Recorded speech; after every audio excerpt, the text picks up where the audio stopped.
mountain tunnel stretched for miles through the heart of the Cascade Range, a concrete artery carved through ancient stone and earth.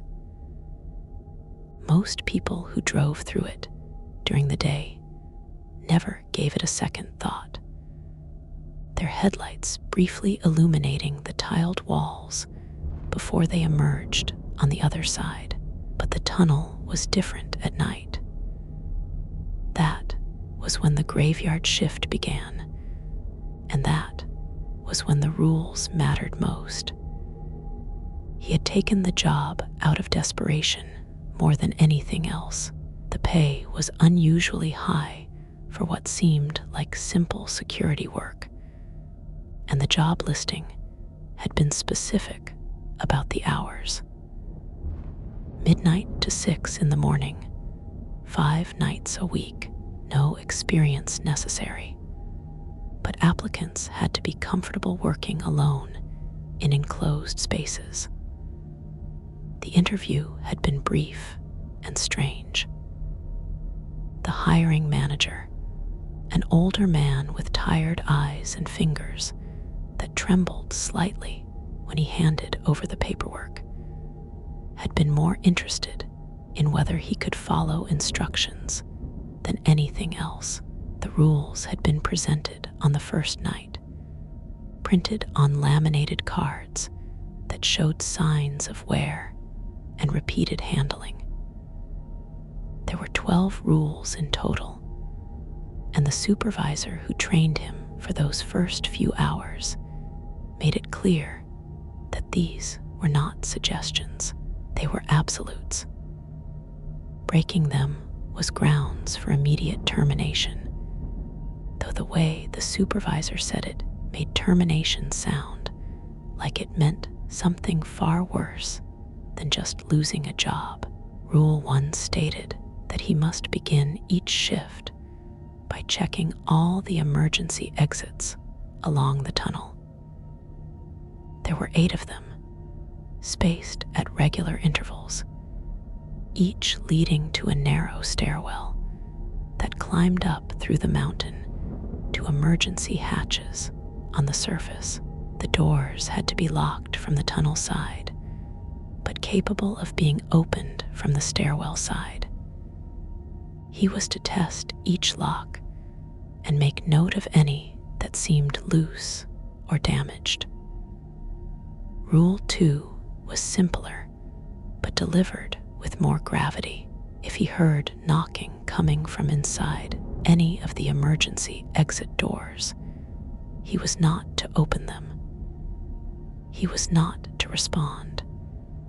He was not to acknowledge the knocking in any way. He was to continue his patrol as if he had heard nothing at all. Rule 3 dealt with the lights.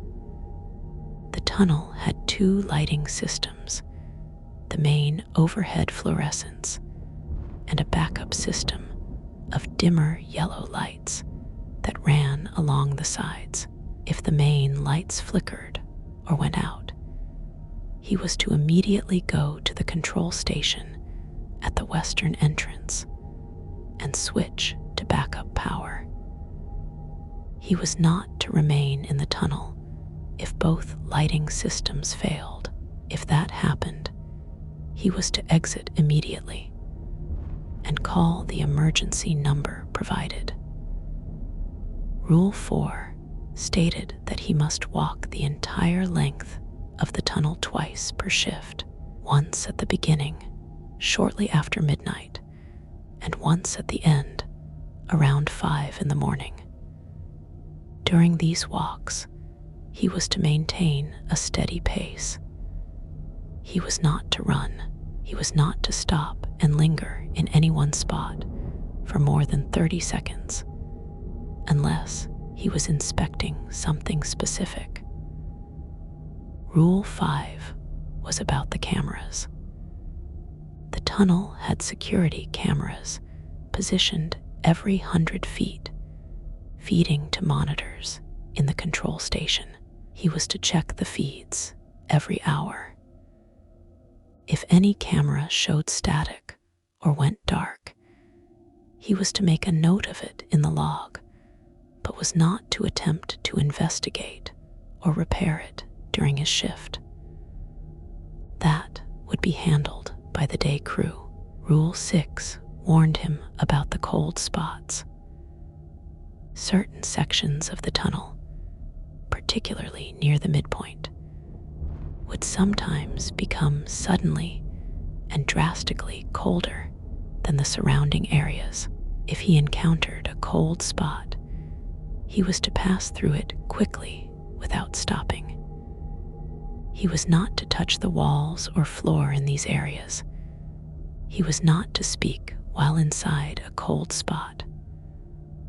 Rule 7 was explicit about vehicles. The tunnel was closed to traffic during his shift, with barriers set up at both entrances. If he saw headlights approaching from either direction, he was to immediately radio the main office and retreat to the control station.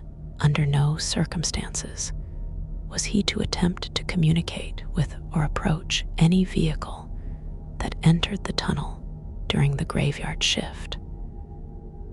Rule 8 dealt with sounds. He would hear things in the tunnel: echoes, drips, the hum of ventilation systems, and the occasional groan of the mountain settling around the concrete structure. These were normal. What was not normal, and what he was to ignore completely, were voices. If he heard someone calling his name, he was not to answer. If he heard conversation, laughter, or crying, he was not to investigate. He was to continue his duties as if he heard nothing. Rule 9 stated that he must never bring anyone else into the tunnel during his shift.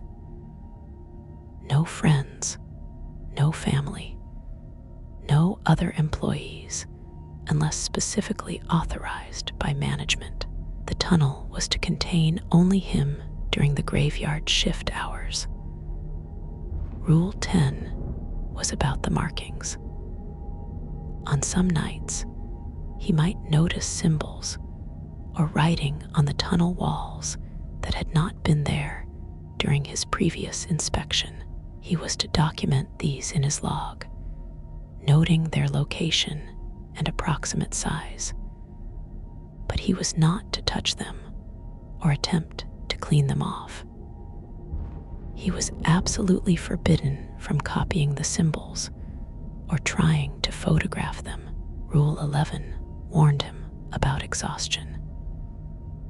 If he began to feel overwhelmingly tired during his shift, to the point where he could not keep his eyes open, he was to immediately consume one of the high caffeine energy drinks stored in the control station.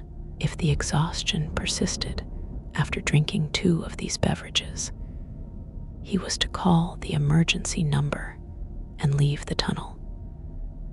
He was not to fall asleep anywhere inside the tunnel. Rule 12 was the simplest and the one emphasized most strongly. At exactly 3:30 in the morning, he was to be inside the control station with the door closed and locked. He was to remain there until 3:45. During those 15 minutes, he was not to look at the camera monitors. He was not to open the door for any reason. He was to sit quietly and wait for the time to pass. His first night alone in the tunnel had been uneventful, almost disappointingly so. He had checked the emergency exits, finding all the locks secure and hearing nothing but his own footsteps echoing off the walls. The lights had remained steady. His first full walk through the tunnel had taken 35 minutes at a measured pace, and he had seen nothing but empty road stretching into darkness beyond the reach of the fluorescent lights overhead. The control station was a small reinforced room built into the western entrance of the tunnel, just inside the barrier gate. It contained the monitors for the security system, a desk with the log book and radio, a small bathroom, a refrigerator stocked with energy drinks, and a comfortable but worn office chair. The heating worked well, which he appreciated given the temperature inside the tunnel itself hovered around 50 degrees regardless of the season outside. By his third night, he had fallen into a rhythm. Check the exits, walk the tunnel, return to the control station, monitor the cameras, do some reading or browse his phone during the quiet hours, take his second walk near the end of the shift, and complete his log before the day supervisor arrived at 6. The pay was deposited into his account weekly, and it was indeed as generous as advertised. He began to think that the strange rules were just the quirks of an overly cautious management system, possibly put in place after some incident in the past. The first time something happened was during his second week. He was performing his midnight walk through the tunnel when he noticed the temperature drop. It was not gradual.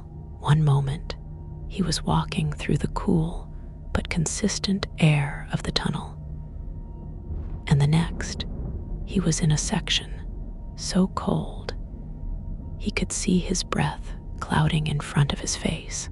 The cold pressed against his skin like something physical, and he felt the hairs on his arms stand up beneath his uniform jacket. He remembered Rule 6. Pass through quickly without stopping. Do not touch the walls or floor. Do not speak.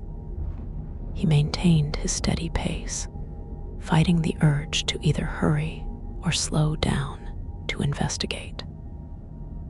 The cold spot extended for perhaps 20 feet, and the entire time he was in it, he had the overwhelming sensation of being watched, not just observed, but studied, examined by something that stood just beyond his peripheral vision. When he emerged back into the normal temperature of the tunnel, he resisted the urge to look back. The camera monitors showed nothing unusual in that section when he checked them later.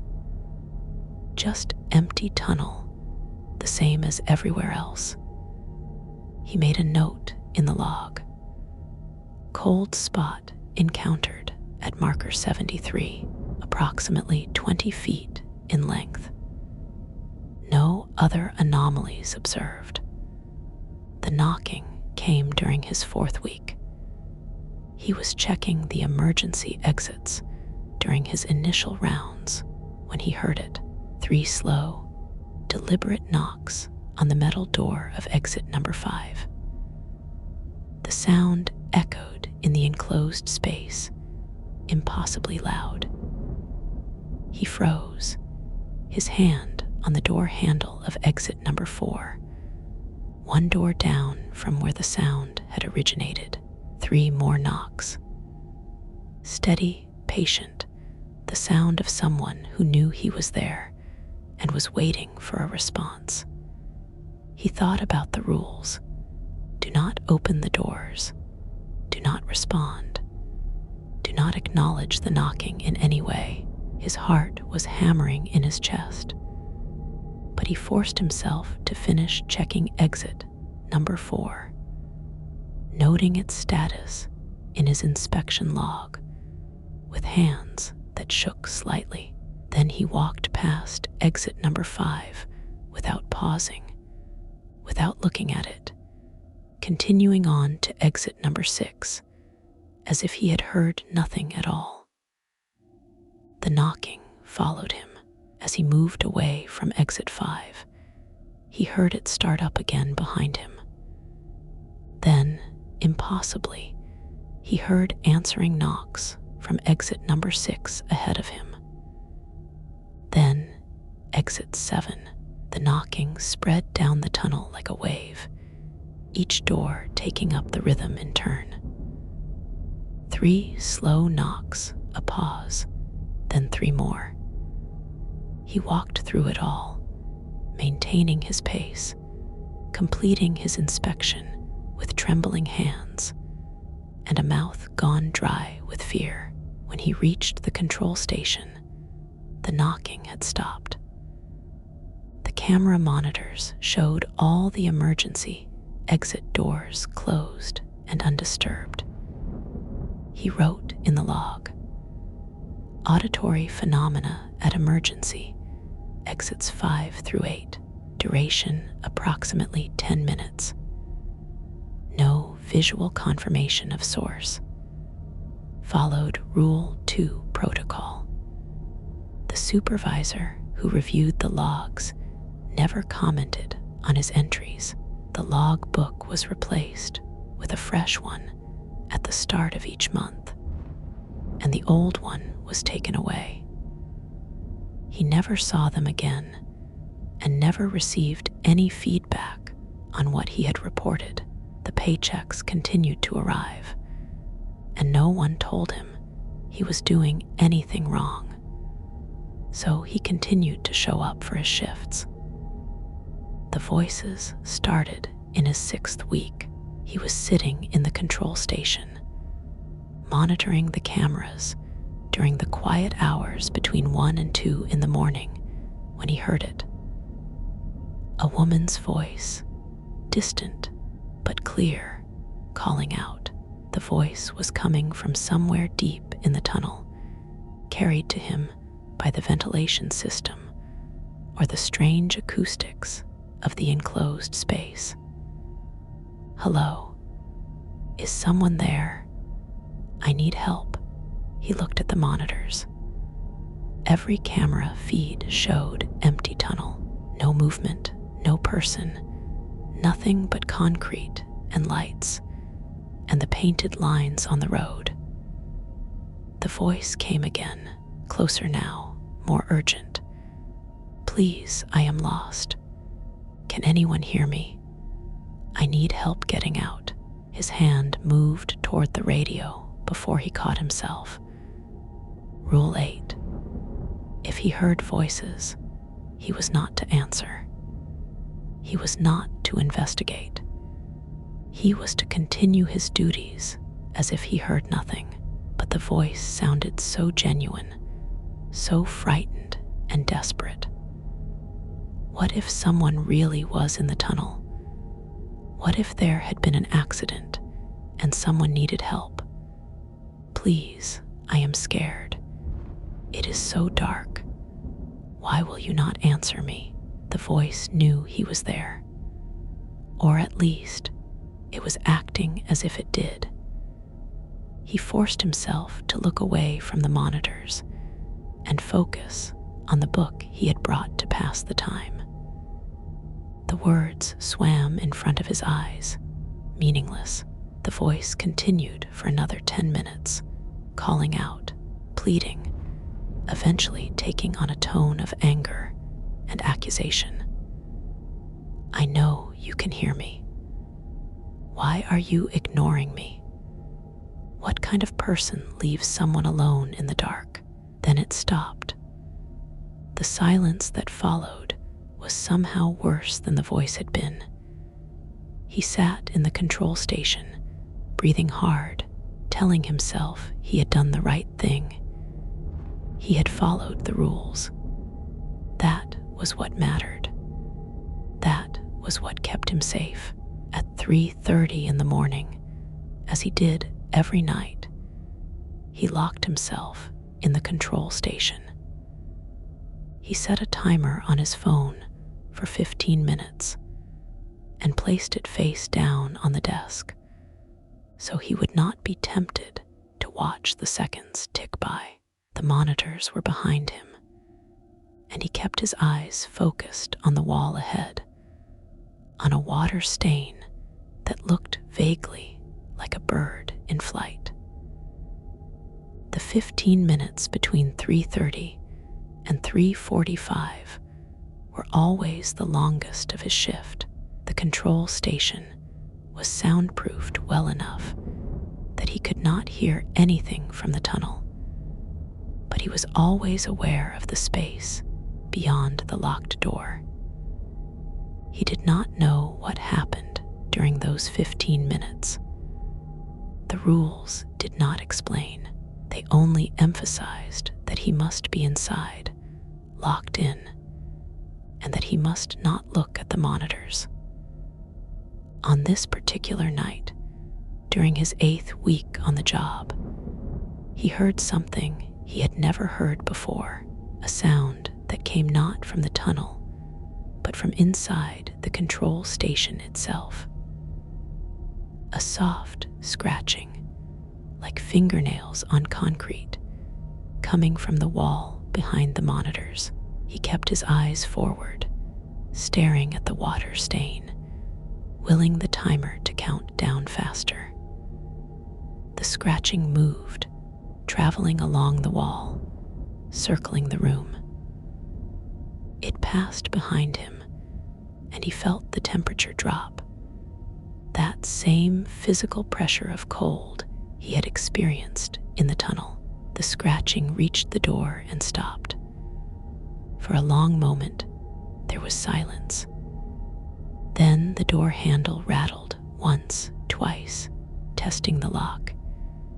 He closed his eyes and counted his breaths. In for 4, hold for 4, out for 4, a meditation technique he had learned years ago and rarely used. It was the only thing he could think to do. The door handle stopped rattling. The scratching resumed, moving away from the door, completing its circuit of the room before fading away entirely. His phone buzzed. 3:45. He opened his eyes, reached over without turning around, and silenced the alarm. After counting to 60, giving himself time to be sure the 15 minutes were truly over, he turned and looked at the monitors. Every screen showed static. He stared at them for a full minute, watching the gray and white noise dance across the displays. Then, one by one, the feeds returned.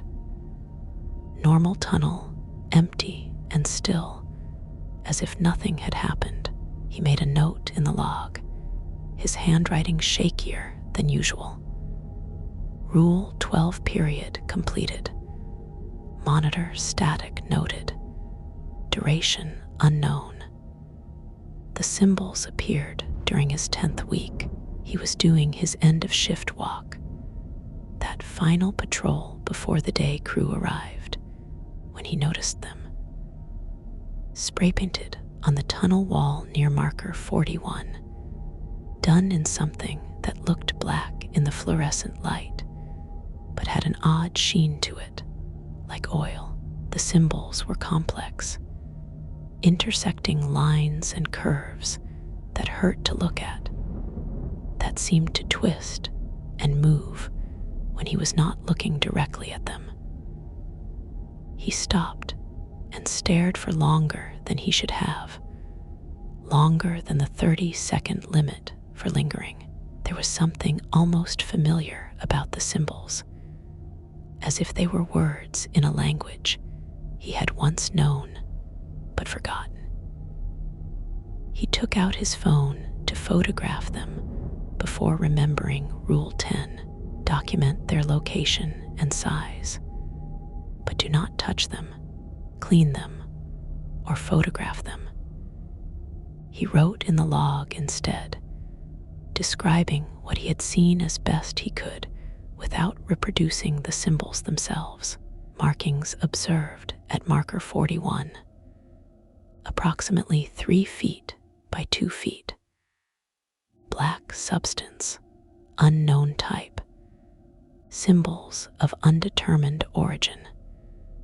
The symbols were still there during his next shift, and the shift after that.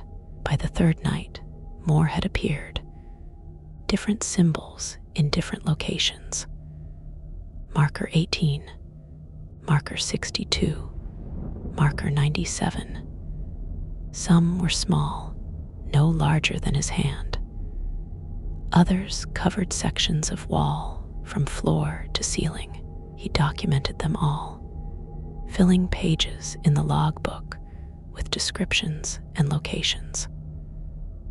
On the night, he found symbols inside the control station, painted on the wall behind the door where he would not see them unless he specifically looked. He considered quitting. The symbols were still wet, glistening in the light, and they had not been there when he had locked himself in for the 3:30 to 3:45 period.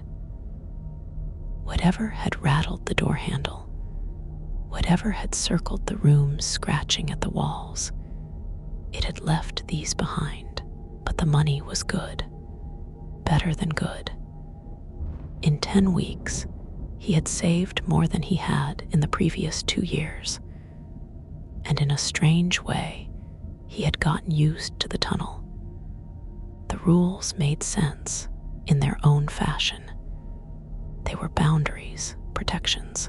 As long as he followed them, he was safe. The tunnel could be strange, could be frightening, but it could not actually hurt him if he did what he was supposed to do. That was what he told himself anyway. That was what he needed to believe to keep coming back night after night. The vehicle came during his 13th week. He was monitoring the cameras around 2 in the morning when he saw the headlights. They appeared on the camera feed for the eastern entrance, still outside the barrier, but approaching. A car, dark-colored, moving slowly up the access road. He grabbed the radio immediately, calling it in as Rule 7 required. Main office. This is Tunnel Patrol. I have a vehicle approaching the eastern entrance, requesting instructions. The radio crackled. Copy that, Tunnel Patrol. Retreat to control station and lock the door. Do not engage with the vehicle or its occupants. We will handle it. He watched the monitors as he acknowledged the transmission. The car had stopped at the barrier. The headlights were pointed directly at the camera, making it hard to see details, but he could make out a shape in the driver's seat, someone sitting motionless, staring down the tunnel. Move away from the monitors, Tunnel Patrol. Now, he backed away from the desk, the urgency in the radio operator's voice sending a spike of adrenaline through his system as he moved toward the door to check the lock. The car's headlights began to flash. On and off, on and off. A rapid strobing that made the tunnel entrance appear in staccato bursts on the monitor. And in those bursts of light, he saw something. The driver was out of the car, standing in front of the barrier. Too tall, proportions wrong, arms too long. During the brief moments of illumination, it was moving toward the barrier, impossibly fast for something so large. He locked the control station door and moved away from the monitors as instructed. For the next hour, he sat in the bathroom with the door closed, listening to his own heartbeat and trying not to imagine what was happening outside. The radio remained silent. The control station door was never tested. At 3:30, he emerged from the bathroom and locked down for the required 15 minutes, following Rule 12 as he always did. When 3:45 came and he checked the monitors again, the eastern entrance was empty. No car, no figure, no sign that anything had been there at all. He wrote in the log, "Vehicle incident at eastern entrance, followed Rule 7 protocol. Main office notified." The day supervisor who arrived at 6 that morning was not the usual one. This was an older man, the same one who had interviewed him months ago, the one with tired eyes and trembling fingers. He reviewed the log in silence, reading the entry about the vehicle 3 times before he looked up. "You did well, following the rules exactly. That is important." What was it? The thing at the barrier. The supervisor closed the logbook carefully. "That is not a question you need answered. You just need to know that the rules kept you safe. They always will, as long as you follow them." "Has anyone ever broken the rules?" The supervisor's expression did not change, but something in his eyes darkened. "We have had other night guards over the years. Some of them did not work out. You are doing better than most. What happened to them? That is also not a question you need answered." The supervisor stood, tucking the log book under his arm. "Your shift is over. Go home. Get some rest. We will see you tonight." By his 16th week, the tunnel had become something else to him, not just a job site, but a place with its own ecosystem, its own rules of existence. He had learned to recognize the different types of sounds, to distinguish between the normal settling of the structure and the abnormal echoes that meant something else was present. He knew which camera feeds were most likely to show static, which sections of tunnel would be cold, where the symbols appeared most frequently. He had learned not to expect explanations. The rules were not meant to be understood, only followed. The tunnel did what it did, and his job was not to question or investigate, but simply to maintain his patrol, to be a human presence in a place that perhaps needed one. The exhaustion hit during his 18th week. He was performing his midnight walk when the tiredness came over him like a physical weight. One moment, he was alert and focused. The next, he could barely keep his eyes open. Every step was an effort. His legs felt like they were filled with lead, and his thoughts moved through molasses. He made it back to the control station and drank one of the energy drinks from the refrigerator, downing it in long swallows despite the chemical taste. The caffeine should have kicked in within minutes, but if anything, he felt worse. The exhaustion was overwhelming, pressing down on his chest, making it hard to breathe. He drank a second energy drink as Rule 11 prescribed. The exhaustion did not improve. If anything, it intensified. He found himself listing to the side in his chair, his head nodding forward.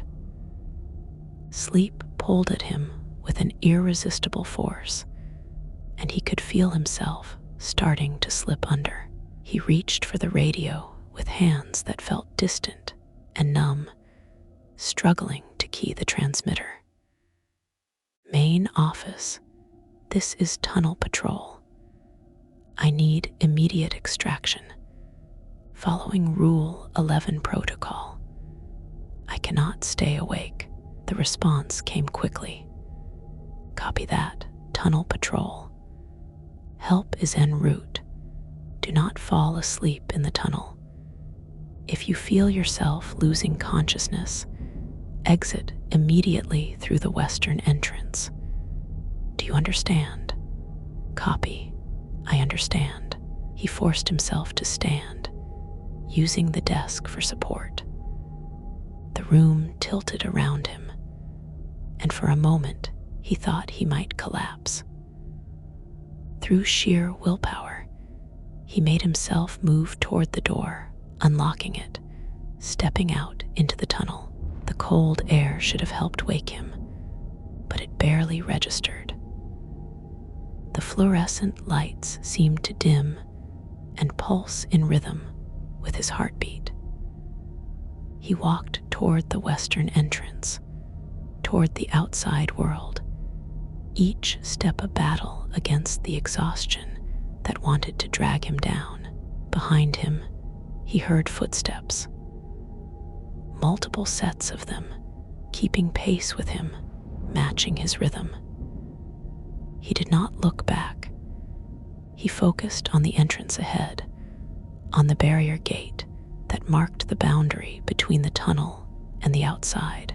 The voices started again, dozens of them this time, overlapping and echoing. Some called his name. Others spoke in languages he did not recognize. One voice, a child's voice, was crying and asking for its mother. He kept walking. Rule 8, do not answer. Do not investigate. The exhaustion reached a peak that felt almost painful. His vision narrowed to a tunnel within a tunnel, a small point of light surrounded by encroaching darkness. His legs gave out when he was 20 feet from the entrance, and he went down hard on the concrete, skinning his palms. The footsteps behind him stopped. In the silence that followed, he heard breathing that was not his own, slow and deep, the breath of something very large, very close. He felt warmth on the back of his neck, like the exhalation of breath, and smelled something that reminded him of old copper and turned earth. Headlights swept across the tunnel entrance. A vehicle arriving fast, the sound of its engine loud in the enclosed space. The presence behind him withdrew. The exhaustion lifted as suddenly as it had arrived, and he could move again. He scrambled to his feet and ran the last 20 feet to the entrance, where two men in security uniforms were getting out of a van marked with the company logo.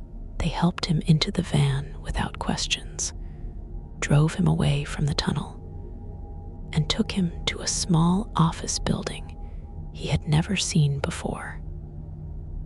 There, he was given water and food and a place to rest. The supervisor with the tired eyes showed up an hour later and sat across from him in the break room. You experienced a Rule 11 event. The supervisor poured coffee from a pot that looked like it had been sitting for hours. Those are rare, but very dangerous. You handled it correctly, followed protocol, called for help, got yourself out. What causes it? What is that exhaustion? The tunnel trying to keep you there, trying to make you part of it.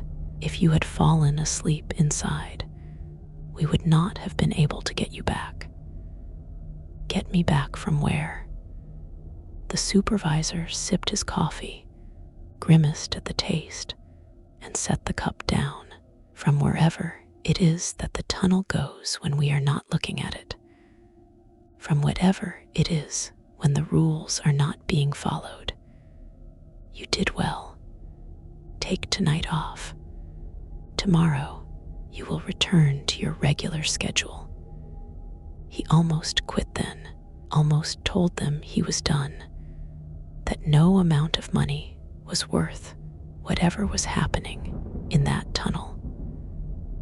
But he thought about his savings account, about the plans he had been making. 6 more months at this pay rate, and he could put a down payment on a house. A year and he could pay off his debts entirely. The tunnel was dangerous, but the rules worked. He had proved that tonight. As long as he followed the rules, he could survive. So he came back.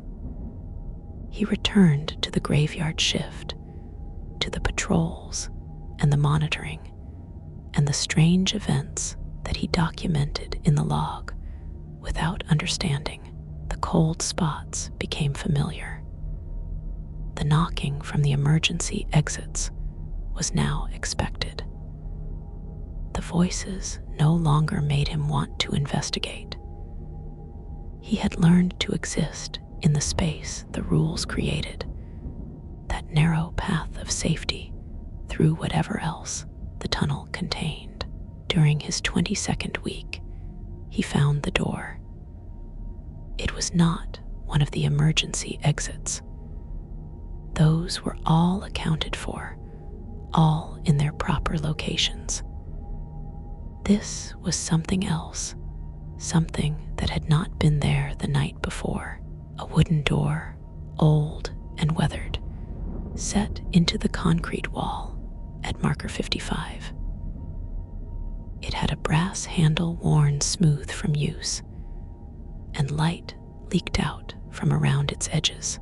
He stopped and stared at it, violating his own internal rule about not lingering. The door was impossible. The tunnel was encased in the mountain. There was nothing behind these walls but rock and earth, yet here was a door, and it clearly led somewhere, and that somewhere was lit. His hand moved toward the handle before he caught himself. The rules did not specifically cover this situation.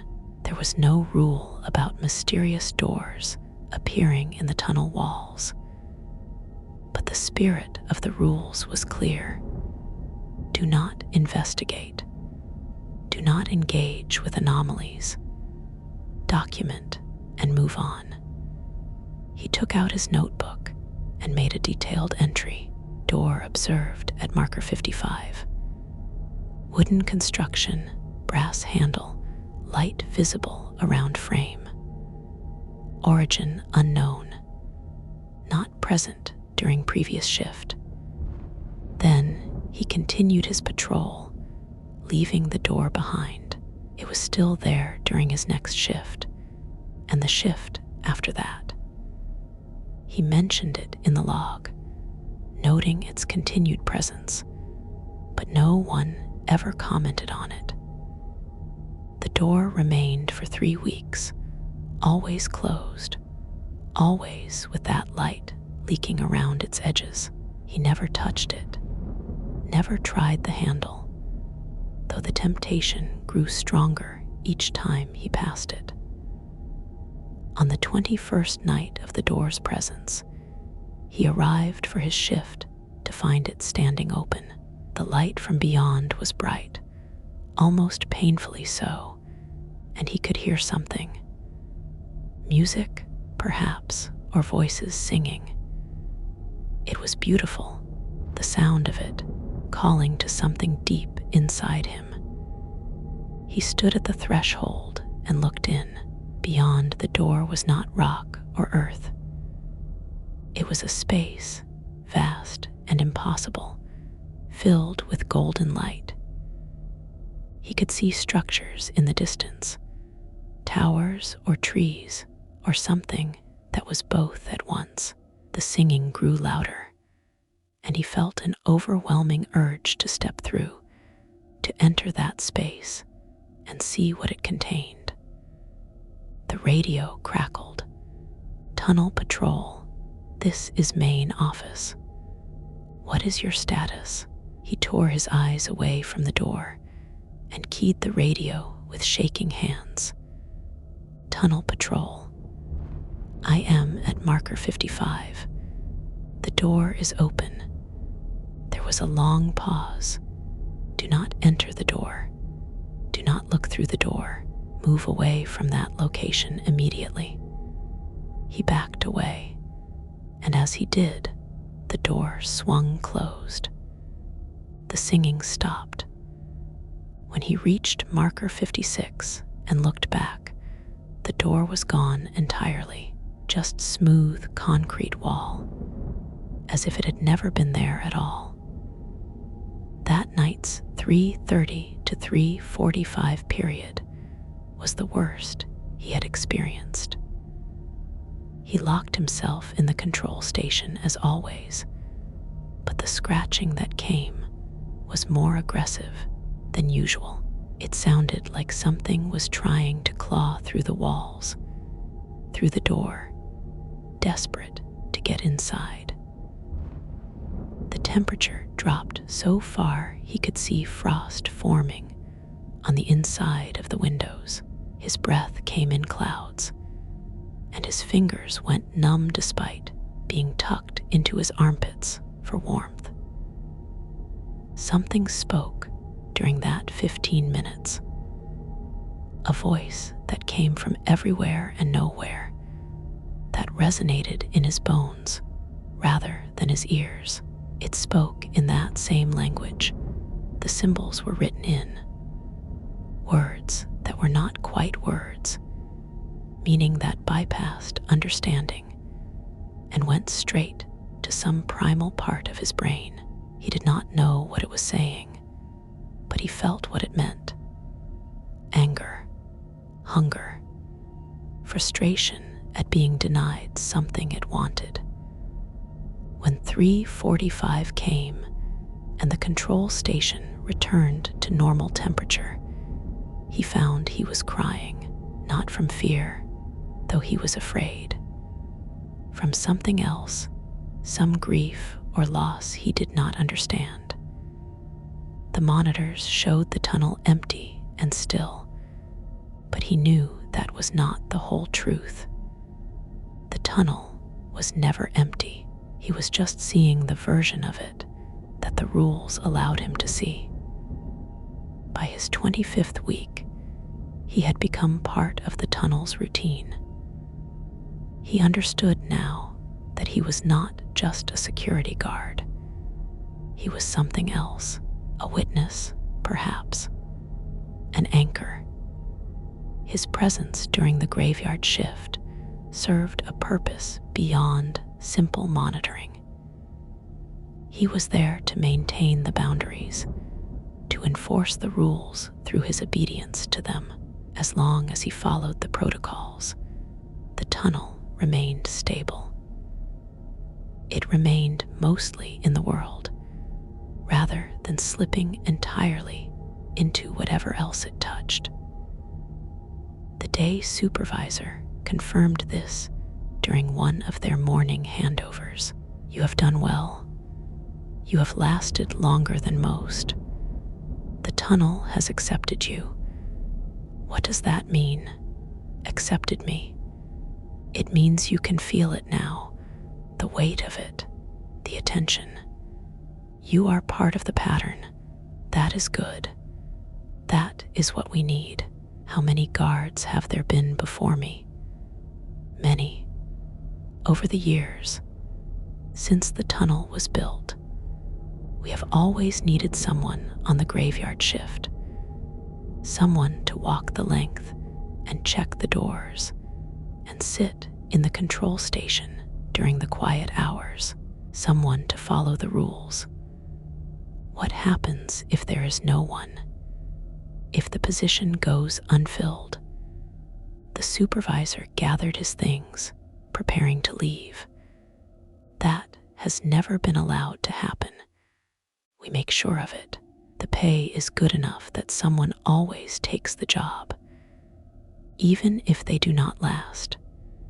Even then, you have lasted, though.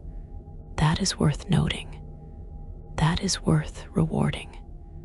Your next paycheck will reflect a bonus. For exceptional service, the bonus was substantial, large enough that he could achieve his savings goals months earlier than planned. He looked at his bank balance and thought about quitting. He had enough now. He could walk away, find normal work, sleep normal hours, but he knew he would not. The tunnel had accepted him, the supervisor had said. He could feel the truth of it. He was bound to this place now, for better or worse. During his 28th week, he broke a rule for the first time. It was not intentional. He was performing his end-of-shift walk, tired and ready for the day crew to arrive, when he passed through a cold spot near marker 70. The cold pressed in around him, and without thinking, he reached out to steady himself against the wall. His hand touched the concrete in the cold spot, violating Rule 6. The reaction was immediate. The temperature plummeted further, and the lights flickered.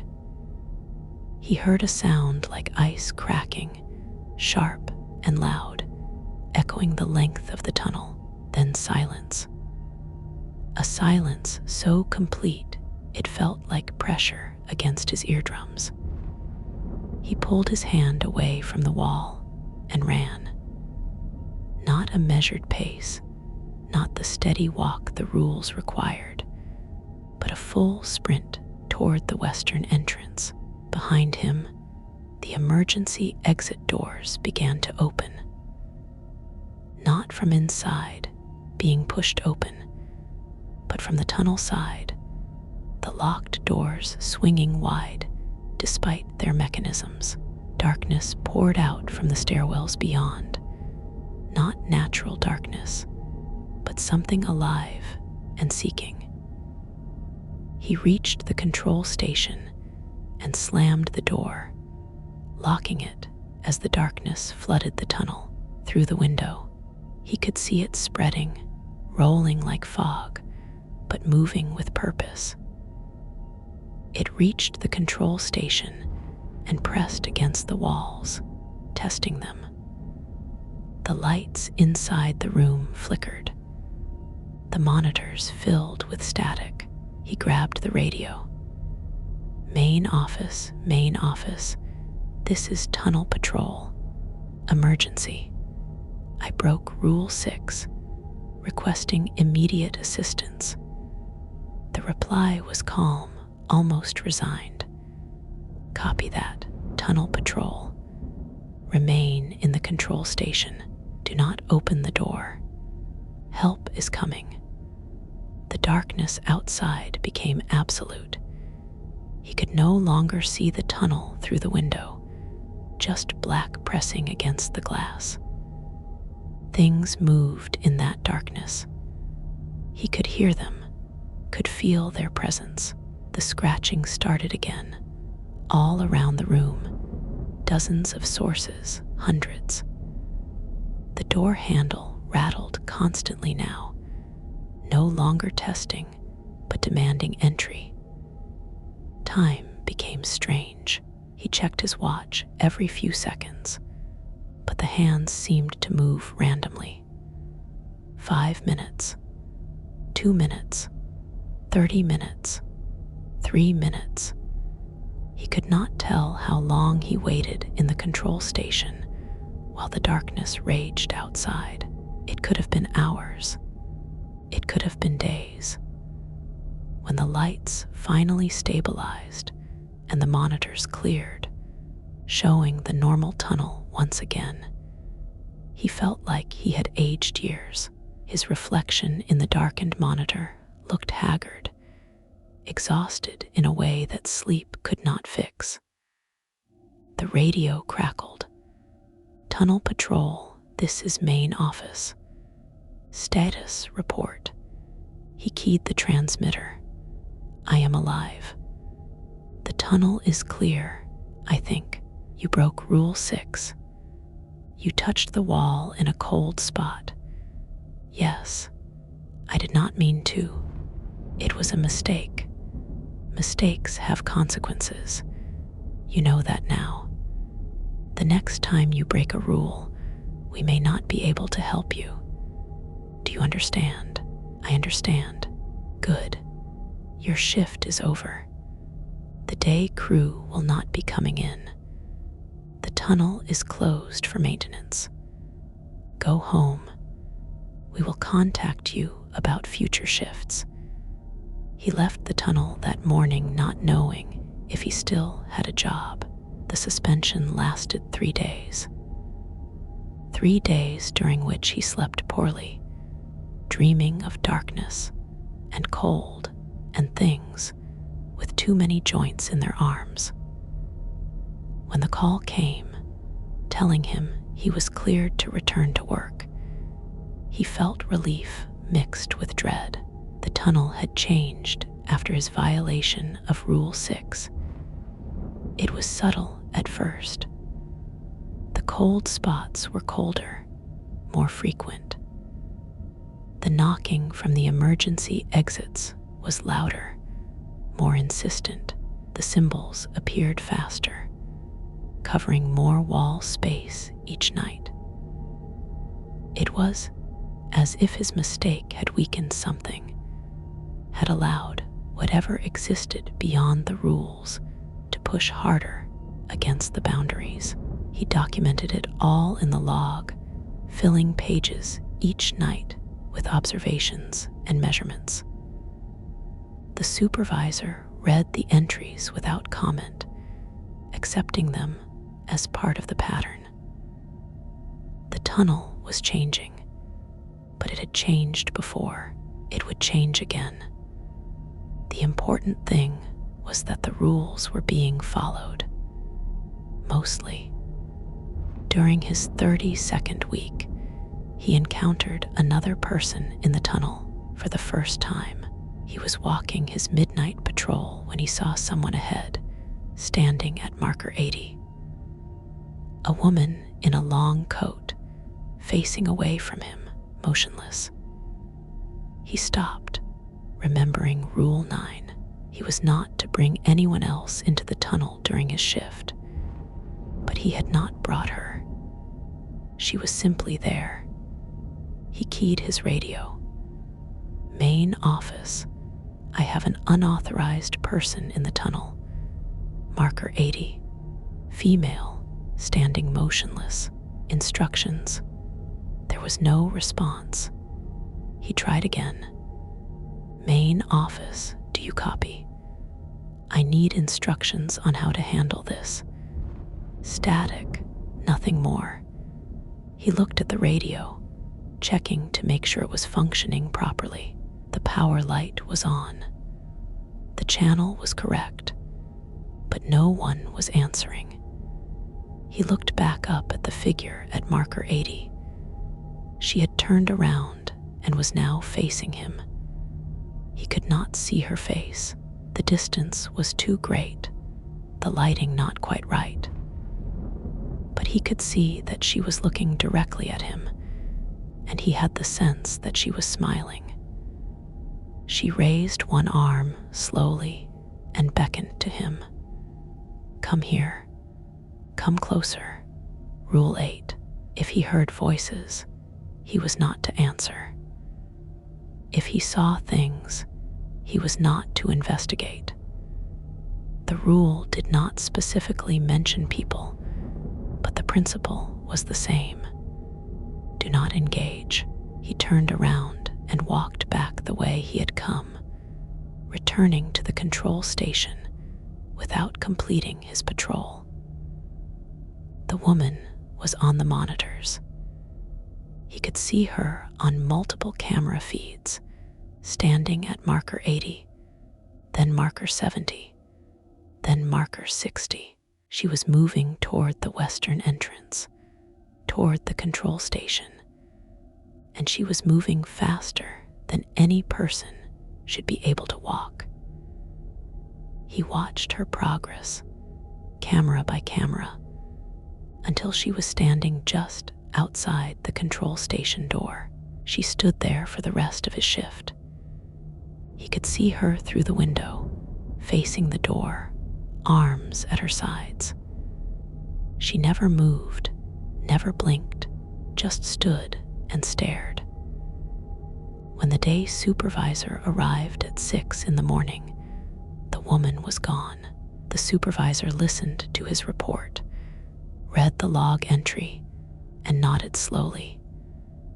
You did the right thing, not engaging, returning to the control station. Whatever that was, it was not a person. Not really. What was it then? Something that wanted you to break the rules. Something that wanted an excuse to get closer to you. By ignoring it, you denied it that excuse. Will it come back? Probably. The tunnel tests us. All of us. You just have to keep passing the tests. The tests grew more frequent as the weeks passed. The woman appeared again, sometimes standing in the tunnel, sometimes visible in his peripheral vision, but gone when he looked directly at that spot. Other figures joined her, men in outdated clothing, children who moved in strange, jerky ways. Once, he saw something that might have been human, but was too thin, its proportions wrong, its movements like a puppet being jerked on strings. He ignored them all. He followed the rules. He walked his patrols and checked his doors and locked himself in the control station during the 3:30 to 3:45 period. He drank his energy drinks when exhaustion threatened and called for help when the situation demanded it. He documented everything in the log and never asked for explanations he knew he would not receive. By his 40th week, he had saved enough to meet all his financial goals. He had enough for the house, for paying off his debts, for establishing the security he had been seeking. He could quit now. He could walk away, but every time he thought about leaving, about never entering the tunnel again, he felt something tighten in his chest. Not fear of the tunnel itself, but fear of what would happen to it if he left. The tunnel had accepted him. He was part of the pattern. What would it do if that pattern was broken? Would the next guard be able to handle it? Or would the tunnel, already pushing harder against the boundaries, finally break through? He did not know, and not knowing kept him coming back night after night. The incident during his 43rd week made the decision for him. He was locked in the control station during the 3:30 to 3:45 period when he heard something that had never happened before, a voice coming from inside the control station with him. A child's voice, young and frightened. "Mister, can you help me? I am scared. I do not know where I am." He kept his eyes fixed on the wall ahead, on that water stain that looked like a bird. The voice was coming from behind him, from the corner near the monitors. He did not turn around. He did not acknowledge it. "Please, mister, it is so dark. I just want to go home." His timer read 3:37. 8 more minutes. He could last 8 more minutes. Why will you not help me? Are you mean? Do you want me to be scared? The voice was closer now, right behind his chair. He could feel breath on the back of his neck, cold and damp. Small hands touched his shoulders, and he had to clench his fists to keep from reacting. 8 more minutes. 7. 6. If you will not help me, maybe I should hurt you. Maybe that will make you pay attention. The hands on his shoulders tightened, the grip becoming painful. Nails dug into his flesh through his uniform shirt. He closed his eyes and focused on breathing. In for 4, hold for 4, out for 4. The pain increased. He felt wetness and knew he was bleeding. 5 minutes. 4, 3. The hands released him suddenly, and he heard movement, fast and chaotic, circling the room. Things being knocked over. The sound of breaking glass, a scream of rage and frustration that was no longer a child's voice, but something else, something that could not exist in a human throat. 2 minutes. 1. His timer buzzed. 3:45. He opened his eyes and turned around. The control station was normal. Nothing was broken. Nothing was disturbed. When he reached back to check his shoulders, there was no blood, no wounds. But he could still feel where the nails had dug in, a phantom pain that persisted for the rest of his shift. He wrote in the log, Rule 12 period violation.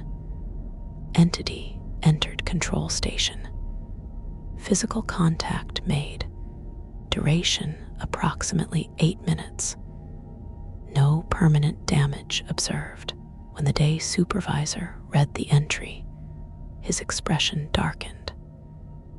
It got inside the control station during the Rule 12 period. Yes, it touched me. Tried to make me break the rule by responding to it. But you did not respond. No, I followed the rule. I waited it out. The supervisor was quiet for a long moment. This has never happened before. The control station is supposed to be protected during that period. Something has changed. Something is wrong. What do we do? I do not know yet. Keep following the rules. That is all we can do. Keep following the rules and hope it is enough.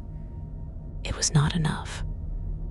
Over the following weeks, the entity returned during every 3:30 to 3:45 period. Sometimes it was the child. Sometimes it was the woman he had seen in the tunnel. Once, it was a voice he recognized, his mother's voice, calling to him from the corner. The hardest thing he had ever done was sit through that 15 minutes listening to a perfect imitation of his mother, begging him to help her, to just turn around and look at her.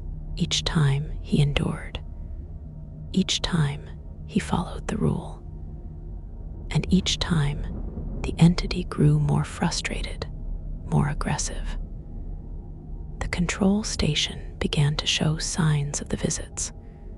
Scratches on the walls that had not been there before, frost patterns on the windows, equipment that malfunctioned for no reason.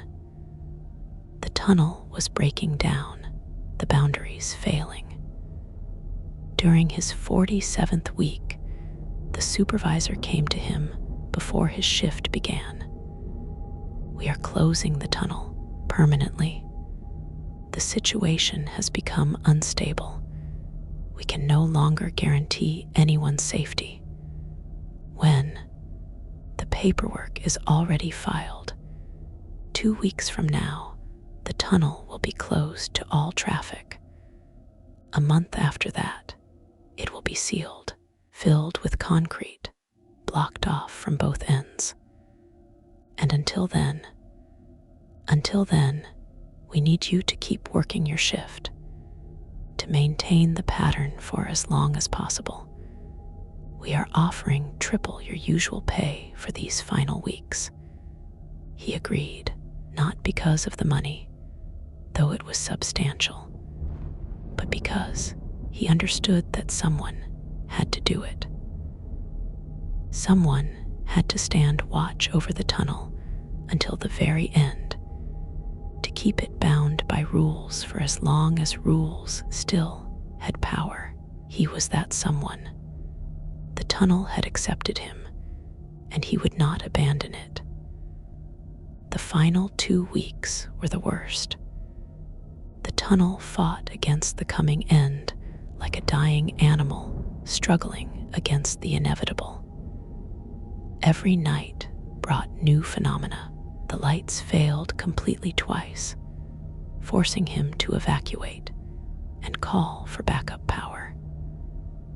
The emergency exits all opened simultaneously one night, and he watched on the monitors as things emerged from the stairwells. Shadows that moved independently of any light source. The cold spots merged into zones that extended for hundreds of feet, forcing him to sprint through them during his patrols, his breath freezing in his lungs. The symbols covered every inch of available wall space, overlapping and interweaving, until they formed a continuous pattern that pulsed with its own light. The voices became a constant chorus, sometimes whispering, sometimes screaming, filling every moment with sound. Through it all, he followed the rules. He checked his doors. He walked his patrols. He monitored his cameras.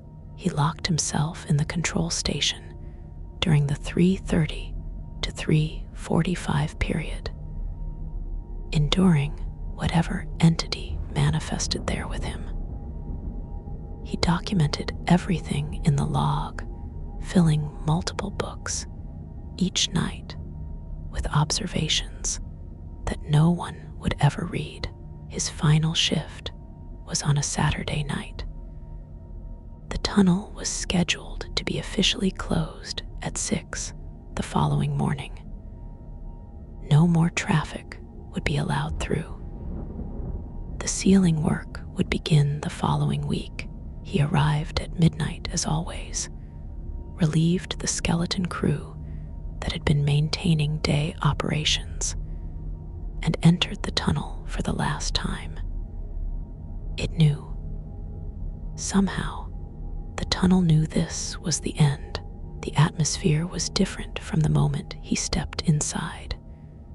Charged, electric, like the air before a massive storm. Every light was functioning, burning brighter than normal, and the tunnel was utterly silent.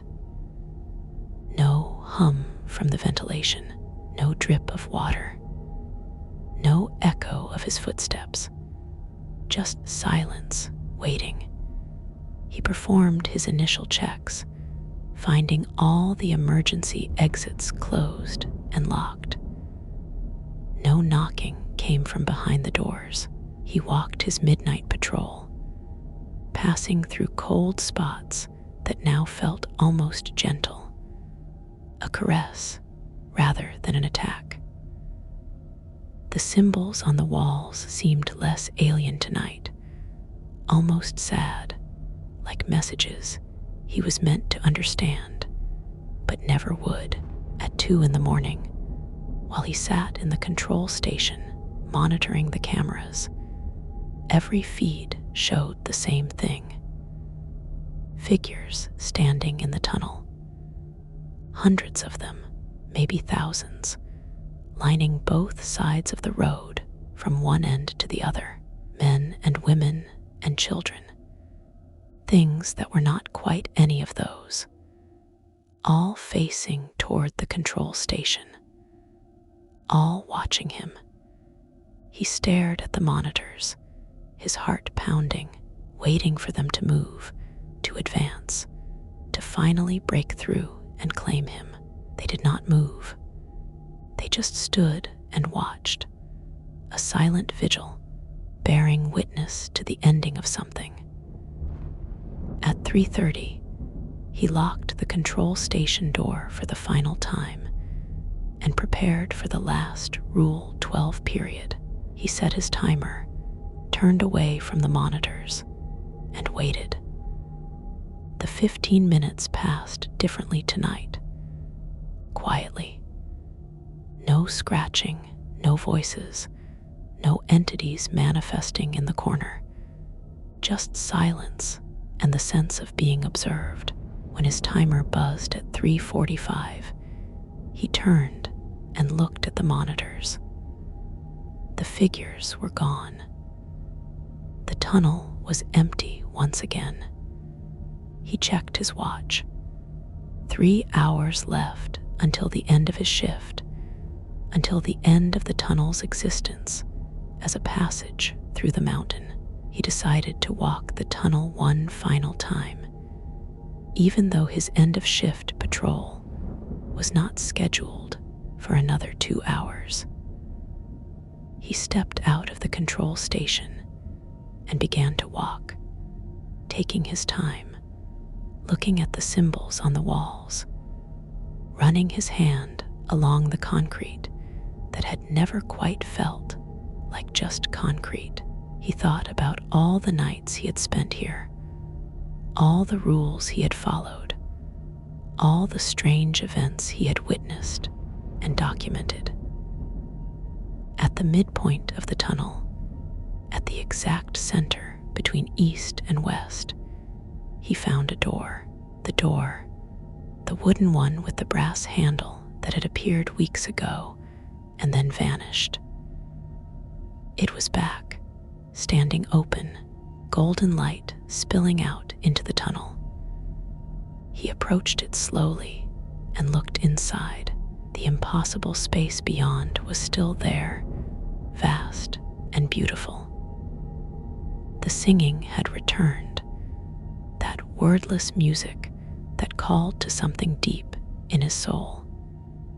He could see more clearly now. The structures in the distance were both towers and trees, crystalline and organic, impossibly tall. Between them moved figures of light, dancing or flying, or simply existing in ways that defied description. A voice spoke behind him, not from the tunnel, but from beyond the door. His voice, his exact voice, but the words were not his. You followed the rules. You maintained the boundary. You earned the choice. What choice? To come through, to see what lies beyond. The tunnel was always meant to be a passage, not just through the mountain, but to other places, other states of being. The rules kept it from consuming those who were not ready. But you are ready. You have walked the boundary long enough. You may cross if you wish. He stood at the threshold and looked into the golden light. Part of him wanted to step through, to discover what existed in that impossible space. But another part, the larger part, knew his answer. No, I have walked the graveyard shift. I have kept the watch, but this is not my path. I belong to the world outside, the normal world. I always have. The voice was silent for a moment. Then you will forget when the tunnel is sealed, when it passes from existence in your world. All memory of what you experienced here will fade. You will remember only that you worked night security, that the pay was good, that nothing remarkable happened. Is that acceptable? He thought about the scratching in the walls, the voices in the dark, the cold that bit through to his bones. He thought about the fear and the wonder and the weight of following rules he did not understand. Yes, that is acceptable. The door began to close. Before it shut completely, the voice spoke one last time. Thank you for your service. The boundary was kept. That matters more than you know. He finished his walk alone in the silence. When he returned to the control station, the supervisor was already there, an hour early. Together, they completed the final log entry. All systems normal. Shift completed without incident. Recommend closure proceeds as scheduled. He signed his name at the bottom and closed the book. The sun was rising as he walked out of the tunnel for the last time. The air outside was cool and clean, and he could hear birds beginning their morning songs. He got in his car and drove away without looking back. Behind him, the tunnel entrance grew smaller in his mirror until it disappeared around a curve in the access road. 2 weeks later, he heard on the news that the old mountain tunnel had been permanently sealed. Structural concerns, they said. Too expensive to maintain. Traffic would be routed through a newer tunnel 5 miles to the south. He listened to the report while eating breakfast and felt nothing but a vague sense of completion. Like finishing a book he could not quite remember reading. He used his savings to buy a small house on the edge of town. He found a new job, normal work, with normal hours. He slept through the nights without dreams he could recall.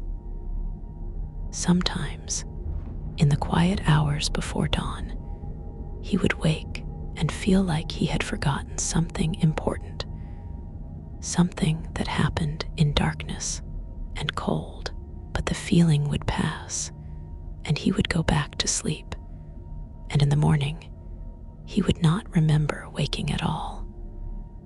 The tunnel was gone. The graveyard shift was over. The rules no longer applied, and in the world that continued around him, full of light and noise and ordinary concerns, that was exactly as it should be.